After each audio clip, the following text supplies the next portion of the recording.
Hi, everybody. It's Sam Bennett from theorganizedartistcompany.com, author of the new book, Start Right Where You Are, How Little Changes Can Make a Big Difference for Overwhelmed Procrastinators, Frustrated Overachievers, and Recovering Perfectionists. Is that you? It's me too. Okay. So one of the questions I get a lot is how to deal with that inner critic voice.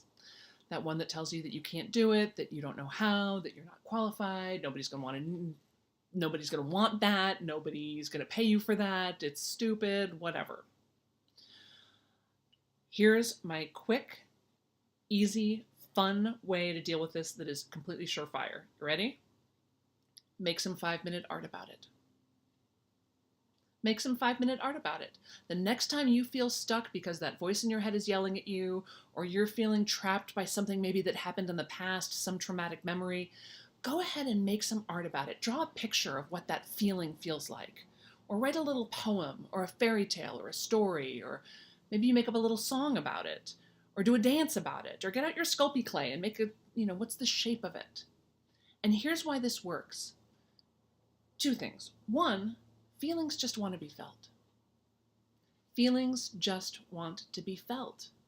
So once a feeling knows it's been felt, once it's been expressed and externalized, that energy is loosened up and it can change into something else, right?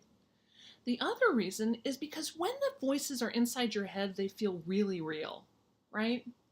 They feel really real and sometimes really logical, because they'll say things like, well, in this economy, no one's ever going to buy blah, blah, blah, or, no one ever sells a first novel, or it's impossible to make it in Hollywood. Yeah, it sounds really real, right? But here's the thing. Once you get it on paper, externalize that voice in some way, you can actually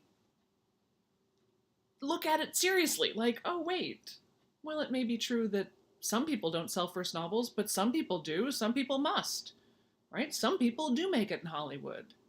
Some people can start a business in any economy.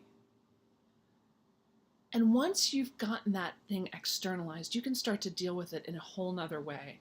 I remember one time I was leading a 3-day event, and this woman, she was sort of, librarian-y, kind of tall with glasses, and she raised her hand and she goes, Sam, I hear you say this thing about make some art about it, and I don't really know what you mean. And I said, oh, right, good. So if you were going to make up a little song right now about how it feels to not know what I mean, how would that go? And she goes, oh, I don't get it, I don't get it, I don't get it, I don't get it, I don't get it.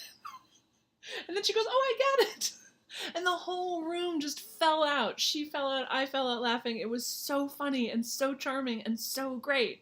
And it was a way, all of a sudden she took what had felt like, that feeling of like when you don't understand what's going on, you feel like everybody else is getting it and you're not. That's a terrible feeling.